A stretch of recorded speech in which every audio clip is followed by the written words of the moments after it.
Have you ever been intimate with someone who has a disability, like a wheelchair user? If so, what was your experience like? If not, would you consider it? 1. I dated a blind girl for a bit. She did that thing of touching your face to see what you looked like, but she wanted to see what I looked like everywhere. That was fun. Less fun was when her service dog thought her noises meant she was in distress. 2. My girlfriend is blind. The only real difference is that if I want to do something unusual or unprecedented, I have to announce it before doing it. Alright, there's also a story. She lost her sight in a vehicle accident before I met her. I didn't ask for details about it, so I figured the impact of the accident severed her retinal nerves or something, leaving her with non-functioning eyes. The first time we got busy, she said, "My eyes are itching. I gotta take them out." So yeah, she had prostheses, which she then removed. I'm a trooper, but it's hard to look directly at a couple of empty red holes where eyes are supposed to be, particularly during sexy time. So I turned my head away, it's not like she could tell, and looked at the nightstand, where a pair of disembodied glass eyes were staring right back at me. 3. I had a one-night fling with a girl who had one leg amputated. It was a little strange, I guess, because I found out once we were in bed and I felt plastic under her jeans, not in the club. On the other hand, I could understand how that's a difficult thing to say when you're just having a casual conversation over loud music. Otherwise, it was fun. She was beautiful. 4. I dated a girl at university who had lost one eye to an infection as a baby. She wore a very convincing glass prosthetic. She was very good-humored about it. If people were curious, she'd pop it out to show them. And while we were dating, she would sometimes leave the spares lying around places she knew I'd find them, then joke about having eyes everywhere. Anyway, one time, we were getting hot and heavy.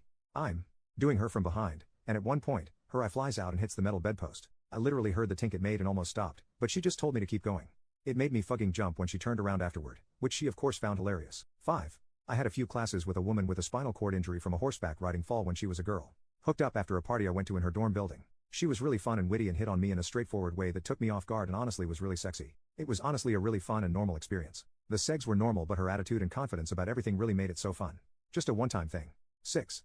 A friend of mine had both of her legs amputated due to an accident. In the aftermath, her fiancé left her and her family and friends kind of stepped up to help out however we could. Long story short, 6 months later we found ourselves alone in her place after a night of hanging out with friends. I said something like, "Do you need me to do anything?" And she said, "I dunno, fug me?" Which was said sarcastically because she's always been that kind of person, but I said, "Sure." We became friends with benefits that night and for the next few months until she was ready to start dating again. She's now married to a wonderful guy. 7.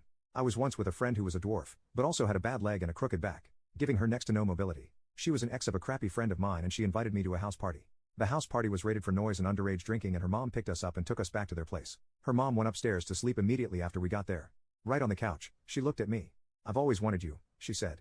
Well, poop, I wasn't going to choose that moment to practice any prejudice or morals. I don't know if it was because she truly was really worked up over me, or the woman just had winning genetics downstairs. But never before or again since have I experienced the same combination of wet and tight. I had to stop every 10 strides to keep from making a fool of myself. After explaining myself, this only made things more intense for us both. I think it was 5 minutes, haha. We graduated shortly after that. She got married and had twins despite being told by doctors her whole life she wouldn't bear children. 8. I've been with a deaf woman. They are extremely loud. 9. An old coworker of mine picked up a girl at a bar who didn't have any arms, basically just down from her shoulders, no elbows. She was super cute and he said she undid his belt with her toes. He had nothing but great things to say about her. 10. I had segs with a guy with narcolepsy once. He passed out immediately after coming. And then got all embarrassed about it. Very weird.